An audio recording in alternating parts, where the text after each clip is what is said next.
Good morning વિદ્યાર્થી મિત્રો, કેમ છો? બધા મજામાં છો ને? નવા વર્ષના બધાને સાલ મુબારક. હવે આપણે આપણું દ્વિતીય સત્ર શરૂ કરવા જઈ રહ્યા છીએ. તો આપણે આજે વિષય ભણશું વિજ્ઞાન. વિષય વિજ્ઞાન, એમાં છે પ્રકરણ 10, સજીવોમાં શ્વસન. એક દિવસ બુજો, તેના દાદા દાદી જે 1 વર્ષ પછી શહેરમાં આવવાના હતા તેની આતુરતાથી રાહ જોતો હતો. તે હકીકતમાં ખૂબ જ ઉતાવળમાં હતો, કારણ કે તે બસ સ્ટોપ પરથી તેમને લઈ આવવા ઈચ્છતો હતો. તે ઝડપથી દોડ્યો અને થોડી જ મિનિટોમાં બસ સ્ટોપ પર પહોંચ્યો. તેની દાદીએ પૂછ્યું કે કેમ આટલો ઝડપી શ્વાસ લઈ રહ્યો છે. બુજોએ કહ્યું કે તે પૂરા રસ્તે દોડતો આવ્યો, પણ એક પ્રશ્ન તેના મનમાં થયો. તેને આશ્ચર્ય થયું કે શા માટે દોડતી વખતે શ્વાસ ઝડપી થઈ જાય છે. બુજોના આ પ્રશ્નમાં આપણે શ્વાસ શા માટે લઈએ છીએ તેનો જવાબ સમાયેલ છે. શ્વાસોશ્વાસ એ શ્વસનનો એક ભાગ છે. તો ચાલો આપણે શ્વસન વિશે શીખીએ. હવે વિદ્યાર્થી મિત્રો, આપણને પણ ખબર છે કે જ્યારે આપણે ચાલીએ છીએ ત્યારે આપણા શ્વાસ કેવી રીતે હોય છે. જ્યારે આપણે દોડીએ છીએ ત્યારે આપણને હાફ લાગવા માંડે છે, આપણે થાકી જઈએ છીએ. તો આવું શું કામ થાય છે? તો આ પ્રકરણમાં આપણે તે શીખીશું. આપણે શ્વસન શા માટે કરીએ છીએ? પહેલો જ મુદ્દો છે તો એ છે કે આપણે શ્વાસ શું કામ લઈએ છીએ, આપણે શ્વસનની પ્રક્રિયા, શ્વાસોશ્વાસની પ્રક્રિયા શું કામ કરીએ છીએ.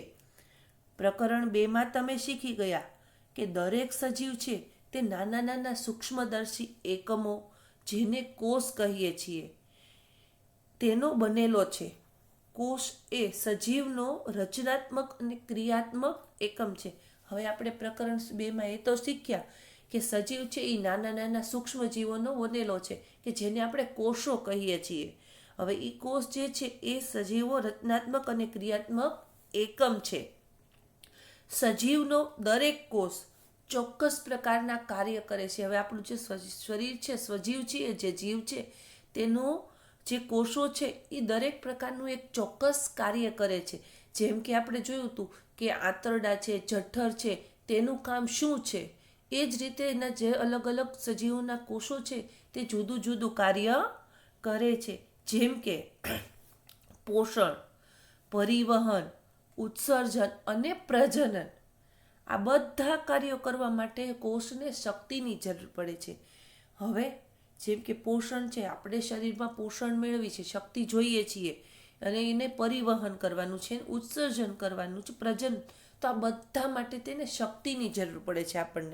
આપણે ચાલવું છે, બોલવું છે, આપણે કોઈ પણ હાથથી કાર્ય કરવું છે, તો આ બધા માટે આપણને શક્તિની જરૂર પડે છે. તો આ શક્તિ આપણને ક્યાંથી મળે છે? તો ખાતી, સૂતી અને વાંચતી વખતે પણ આપણને શક્તિની જરૂર પડે છે. જ્યારે આપણે ખાઈએ છીએ, વાંચીએ છીએ અને સૂતા હોઈએ છીએ ત્યારે પણ આપણને શક્તિની જરૂર પડે છે. પણ આ બધી શક્તિ આવે છે ક્યાંથી?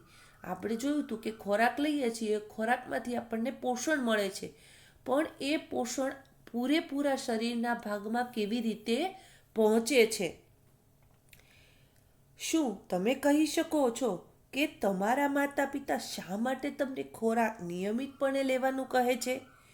ખોરાકમાં સંગ્રહિત ઉર્જા હોય છે જે શ્વસન દરમિયાન છૂટી પડે છે. તેથી બધા જ સજીવો ખોરાકમાંથી શક્તિ મેળવવા શ્વસન કરે છે. હવે આપણે જોયું છે કે તમને તમારા માતા પિતા રોજ નિયમિતપણે જમવાનું કહેતા હશે. તો શું કામ? તમે ટાઈમસર જમો, નિયમિતપણે રોજ તમે ખાઓ, એવું શું કામ કહે છે? કારણ કે જે ખોરાક તમે લ્યો છો એમાંથી તમને ઉર્જા મળે છે. એ ખોરાકમાંથી ઉર્જાનો સંગ્રહ થાય છે, અને જે એ ઉર્જા છે એ શ્વાસ દરમિયાન આપણે જ્યારે શ્વાસોશ્વાસની ક્રિયા કરીએ છીએ ત્યારે એ છૂટી પડે છે અને આપણા શરીરમાં બધા ભાગો સુધી પહોંચે છે.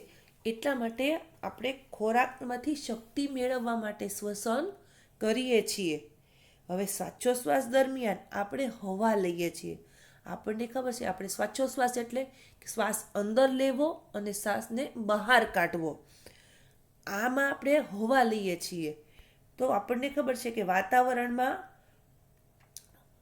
કાર્બન ડાયોક્સાઇડ અને ઓક્સિજનનું પ્રમાણ હોય છે. આપણા શરીરમાં આપણે જ્યારે શ્વાસ લઈએ છીએ ત્યારે કયો વાયુ ગ્રહણ કરીએ છીએ કે તો વાતાવરણમાં હવામાં જે વનસ્પતિએ ઓક્સિજન વાયુ છૂટો પાડેલો છે તે વાયુ આપણે આપણા શ્વાસમાં લઈએ છીએ અને આપણા શરીરમાંથી કાર્બન ડાયોક્સાઇડ વાયુ મુક્ત કરીએ છીએ. આને શ્વાસોચ્છ્વાસની પ્રક્રિયા કહેવાય.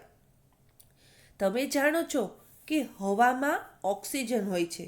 આપણે ઉચ્છ્વાસ દરમિયાન કાર્બન ડાયોક્સાઇડ વાયુ બહાર કાઢીએ છીએ. આપણે જે હવા અંદર લઈએ છીએ તે આપણા શરીરના વિવિધ ભાગોમાં અલબત્ત દરેક કોષોમાં પહોંચે છે. આ કોષોમાં હવામાં રહેલો ઓક્સિજન ખોરાકને તોડવામાં મદદ કરે છે. હવે આપણે શ્વાસ લઈએ છીએ, અંદર શ્વાસ લઈએ છીએ ત્યારે તેમાં ઓક્સિજન વાયુ ગ્રહણ કરીએ છીએ, જ્યારે ઉચ્છ્વાસ દરમિયાન કાર્બન ડાયોક્સાઇડ વાયુ મુક્ત કરીએ છીએ. અને જે હવા આપણે એટલે કે જે ઓક્સિજન વાયુ આપણે શરીરમાં અંદર લઈ જઈએ છીએ તે શરીરના બધા ભાગોમાં અલબત્ત કે દરેક ભાગો સુધી પહોંચે છે. અને આ કોષોમાં જે ઓક્સિજન રહેલો છે તે ખોરાકને તોડવામાં મદદરૂપ થાય છે. અને તે ખોરાકના કોષોને તોડી એના કણને તોડીને તેને મુક્ત કરવાની પ્રક્રિયાને કોષીય શ્વસન કહેવાય છે. હવે જો કોષીય શ્વસનની આપણે વ્યાખ્યા જોઈએ તો કોષમાં ખોરાકના કણને તોડી ઉર્જા મુક્ત કરવાની પ્રક્રિયાને કોષીય શ્વસન કહે છે. બધા જ સજીવોમાં કોષોમાં કોષીય શ્વસન થાય છે. બધા જ જે સજીવો છે તેના કોષોમાં કોષીય શ્વસન થાય છે. હવે કોષમાં ખોરાક એટલે ગ્લુકોઝનું ઓક્સિજનના ઉપયોગથી ઓક્સિજન જે આપણે લઈએ છીએ તેના ઉપયોગથી કાર્બન ડાયોક્સાઇડ અને પાણીમાં રૂપાંતર થાય છે. આપણે જે ખોરાક ગ્રહણ કરીએ છીએ તે ખોરાક આપણે જે શ્વાસમાં ઓક્સિજન વાયુ લઈએ છીએ તેના દ્વારા તે તૂટે છે અને તેના ઉપયોગથી તેમાંથી કાર્બન ડાયોક્સાઇડ અને પાણી ઉત્પન્ન થાય છે. જ્યારે ઓક્સિજનની મદદથી ગ્લુકોઝનું વિઘટન થાય એટલે કે જ્યારે ઓક્સિજન વાયુ આપણે શરીરમાં લઈએ છીએ ત્યારે ઓક્સિજનની હાજરીમાં ખોરાક તૂટે છે તો તેને જારક શ્વસન કહેવાય છે. શું કહેવાય છે વિદ્યાર્થી મિત્રો? જારક શ્વસન. અને ખોરાક ઓક્સિજનની મદદ વિના પણ તૂટે છે એટલે કે જ્યારે ઓક્સિજનની ગેરહાજરી હોય છે એના વિના પણ ખોરાક તૂટે છે, દહન પામે છે, તો તેને અજારક શ્વસન કહે છે. ખોરાકનું વિઘટન થવાથી શક્તિ મુક્ત થાય છે. જે ખોરાક આપણે લીધો છે તેનું પાચન થઈ ગયું, હવે તે ઓક્સિજન આપણે જે લઈએ છીએ તેની હાજરીમાં તે તૂટે છે અને તે શરીરના એમાંથી શક્તિ છૂટી પડી આપણા શરીરના વિવિધ ભાગો સુધી તે શક્તિ પહોંચે છે. હવે ઓક્સિજનની હાજરીમાં જે ખોરાક તૂટે તેને જારક શ્વસન કહેવાય અને ઓક્સિજનની ગેરહાજરીમાં જ્યારે ખોરાક તૂટે છે તેને અજારક શ્વસન કહેવાય છે. અહીંયા એના માટે તમને તેનું સૂત્ર આપ્યું છે. ગ્લુકોઝ એટલે કે ખોરાક ઓક્સિજનની હાજરીમાં કાર્બન ડાયોક્સાઇડ, પાણી અને શક્તિમાં રૂપાંતરણ થાય છે. તમારે જાણવું જરૂરી છે કે કેટલાક યીસ્ટ જેવા સજીવો હવાની ગેરહાજરીમાં જીવી શકે છે. તેઓને અજારક જીવી કહે છે. હવે આપણે એ જાણવું પણ જરૂરી છે કે કેટલાક યીસ્ટ જેવા જે સજીવો છે ને તે હવાની ગેરહાજરી હોય, હવા ન હોય તો પણ તે જીવી શકે છે. તેઓને અજારક જીવી કહે છે. તેઓ અજારક શ્વસન દ્વારા શક્તિ પ્રાપ્ત કરે છે. આવા જે સજીવો છે તે અજારક એટલે કે ઓક્સિજનની ગેરહાજરીમાં શક્તિ પ્રાપ્ત કરે છે. ઓક્સિજનની ગેરહાજરીમાં ગ્લુકોઝ, આલ્કોહોલ અને કાર્બન ડાયોક્સાઇડમાં નીચે મુજબ રૂપાંતરણ પામે છે. હવે જ્યારે ખોરાક છે તે ઓક્સિજનની ગેરહાજરીમાં જ્યારે તૂટે છે ત્યારે તેમાંથી આલ્કોહોલ, કાર્બન ડાયોક્સાઇડ અને શક્તિમાં રૂપાંતરણ પામે છે. જ્યારે થોડા સમય માટે ઓક્સિજનની ત્રુટિ હોય ત્યારે આપણા સ્નાયુઓ પણ અજારક શ્વસન કરે છે. જ્યારે થોડા સમય માટે પણ આપણને ઓક્સિજન ઓછો પડતો હોય એવું લાગે છે ત્યારે આપણા સ્નાયુઓ છે તે પણ અજારક શ્વસન કરે છે. હવે આપણા સ્નાયુઓ કેવી રીતે અજારક શ્વસન કરે? તો વિદ્યાર્થી મિત્રો, જ્યારે તમે દોડો છો તો જ્યારે આપણે દોડીએ છીએ ત્યારે આપણને વધારે ઓક્સિજનની જરૂર પડે છે. તો વાતાવરણનો જે ઓક્સિજન છે તે આપણા માટે પૂરતો પડતો નથી. ત્યારે તે ઓક્સિજનની ગેરહાજરી પૂરવા માટે આપણા સ્નાયુઓમાંથી તે ઓક્સિજન ખેંચે છે.